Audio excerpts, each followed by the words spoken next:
네, 안녕하세요. 도겸입니다. 자, 오늘은 이제 물건을 가지고 매주 이제 하나에서 두 개, 또 많으면 세 개까지 물건에 대해서 이제 그 공부를 해볼 거예요. 그러니까 뭐 공부를 뭐 깊게 하는 건 아니고 이 물건에 대해서 특이한 물건들이 있을 수 있고 뭐 이제 조금이라도 이제 관심 사항이 있을 수 있는 그런 물건으로 재미있게 얘기를 해보려고 합니다. 투자를 할 때는 이제 경매 같은 경우에는 어쨌든 뭐 돈 1,000 버는 거는 일도 아니죠. 그러니까 1,000만 원, 1,500만 원 버는 것은 여기서 말하는 1,500 이런 거는 시세 차익을 얘기하는 것입니다.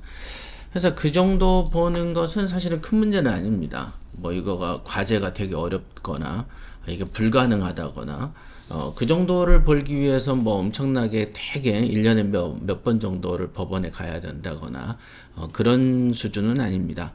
그러니까 어지간하면은 뭐 돈 1,000 벌고 1,500 버는 것은 쉽게 이루어지는 보편적인 수준이다라고 볼 수가 있습니다.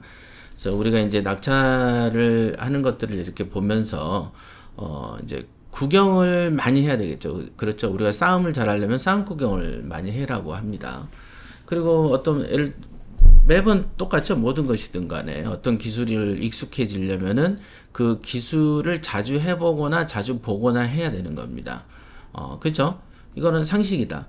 그래서 이제 경매하는 사람들은 이제 경매 물건들이 어떤 식으로 생겼고 어떤 이런 구조에서는 어떻게 낙찰이 되더라.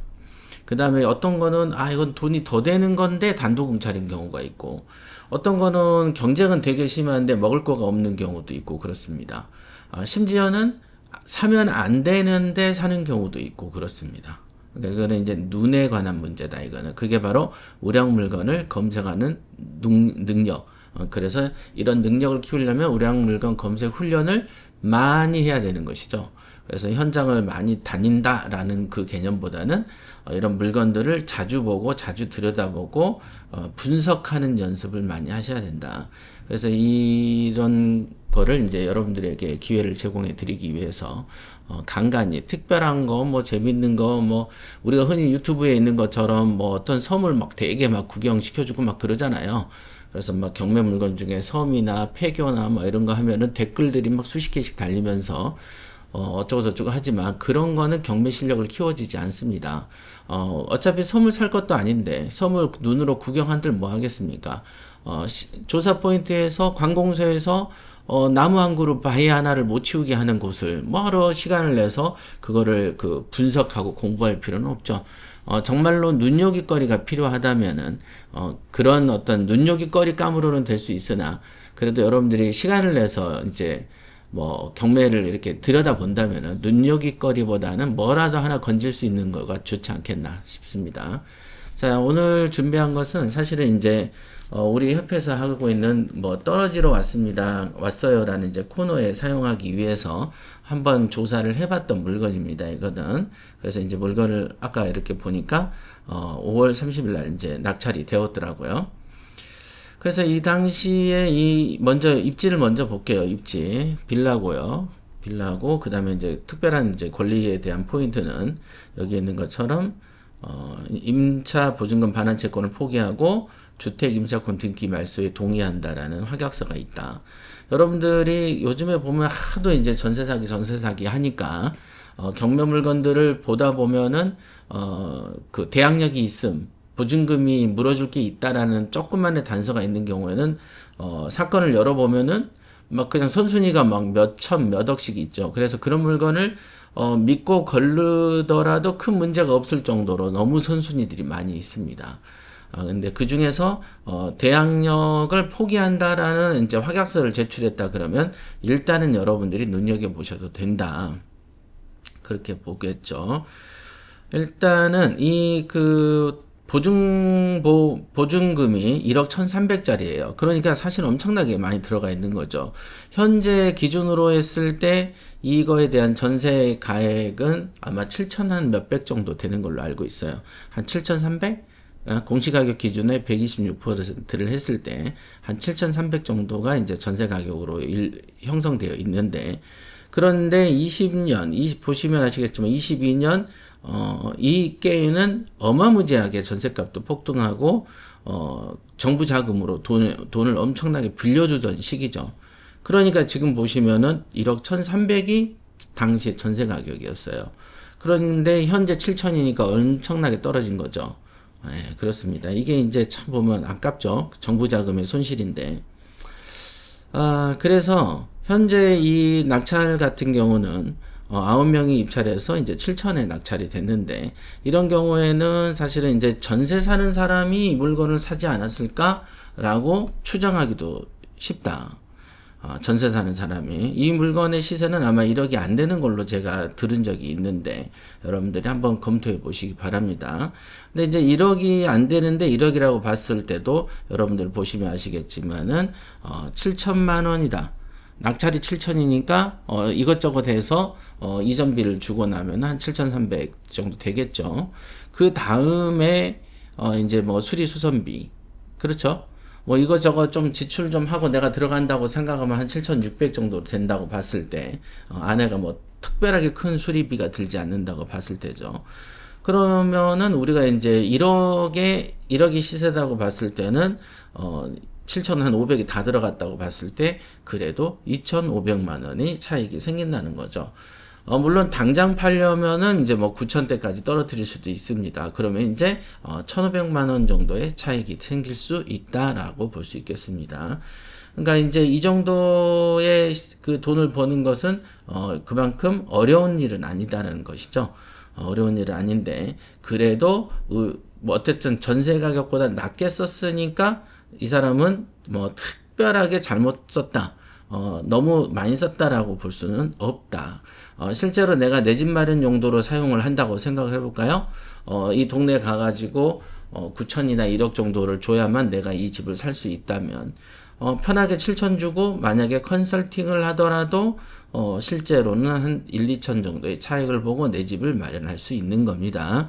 그래서 이제 실제로 이제 경매는 차익도 있지만은 그걸 인해서 내 집 마련의 방법으로 경매를 사용할 수도 있다라는 점 꼭 기억하셔야 돼요.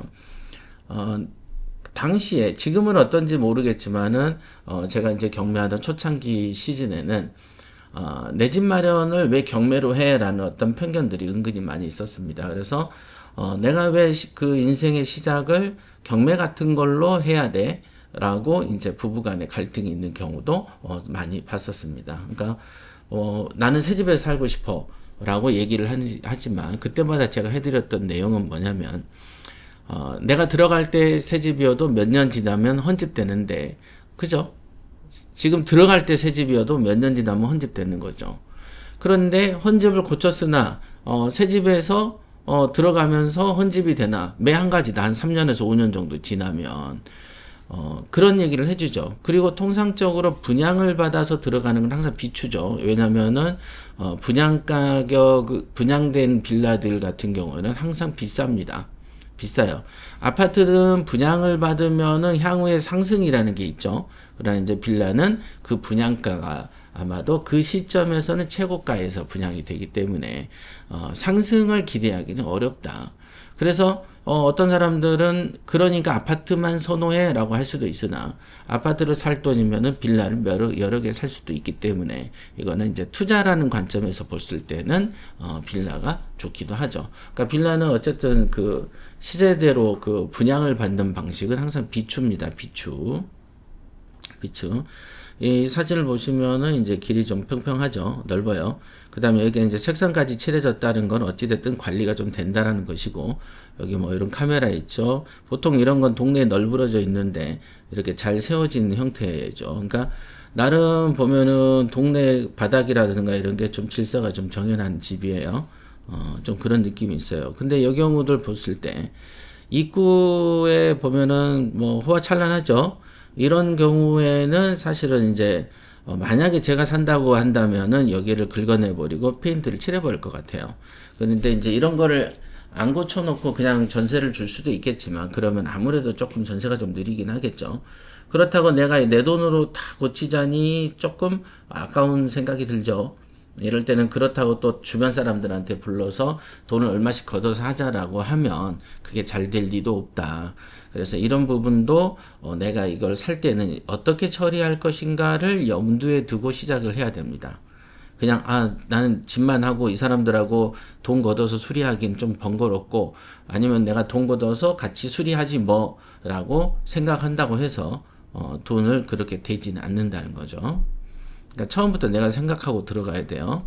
뭐 이런 데 보면 이제 곰팡이들 많이 있는데 이거는 페인트로 그냥 칠해버리면 됩니다. 그 다음에 여기는 문패도 없다 보니까 이제 이렇게 칠해놨다는 점. 그럼 이런 것도 이제 우리가 손을 봐야 되는 대상에 속하겠죠. 여기는 딴 거보다는 위치가 조금 괜찮았던 것 같아요. 위치 한번 볼까요? 위치는 네이버 지도로 보도록 하겠습니다. 신곡동이죠. 여기 요렇게 좀 전에 다시 한번 이렇게 돼서 네, 요렇게 할게요. 여기 보시면 여기가 무슨 뭐 인천 아시아드 주경기장이라고 있습니다. 이거 좋죠? 사실 이런 배경을 보면은 왼쪽에는 큰 어떤 그 뭐라고 해야 되죠? 우리가 산책 코스라고 해야 되나? 볼거리, 쉴거리가 있다라고 봐야 되고 오른쪽에는 바로 지하철이 이렇게 두 개나 있어요. 서구청역하고 아시아드 경기장역. 그러니까 교통 편하죠. 왼쪽에는 주거 환경이라고 볼 수도 있어요.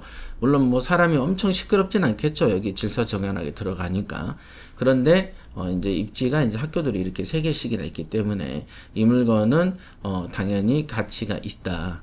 그러나 이게 여기 있는 것처럼 여기 있죠. 요런 거 아파트 요런 거 있죠. 딱 붙어 지었잖아요. 이런 거가 되기도 나쁜 자리는 아니다 라고 볼 수 있습니다. 이런데도 그래서 여기는 입지나 이런 점에서 좋습니다. 미래성도 있다라고 보시면 돼요. 이런 경우에 아마 이 지역이 개발 호재가 좀 있었나 어쨌나를 그때 하도 며칠 돼가지고 기억이 안 납니다. 일단 떨어지러 왔어요에 대해서 이제 그때 요 물건을 설명할 수 있었으면 좋았을 건데 지금 이제 바쁘다 보니까 이제 우리가 나가서 촬영 같은 걸 하지 못했다는 점이 좀 아쉽네요. 그래서 이 자리는 이제 구청역도 있고 뭐 교통 편하고 여러 면에서 잘 낙찰을 받은 것 같아요. 그러나 이제 조금 아쉬운 거는 낙찰가가 7천이라는 게 절대 나쁜 가격은 아니지만 조금 더 차익을 봤으면 어땠을까라는 생각도 좀 듭니다. 그래서 근데 입지가 좋고 이렇게 하기 때문에 당연히 경쟁이 더 있을 수밖에 없는 거고 어쨌든 이분은 잔상 케이스다라고 볼 수 있겠네요. 자, 오늘은 이제 이 물건을 가지고 잠시 얘기해 봤습니다. 그럼 다음 시간에 뵙겠습니다.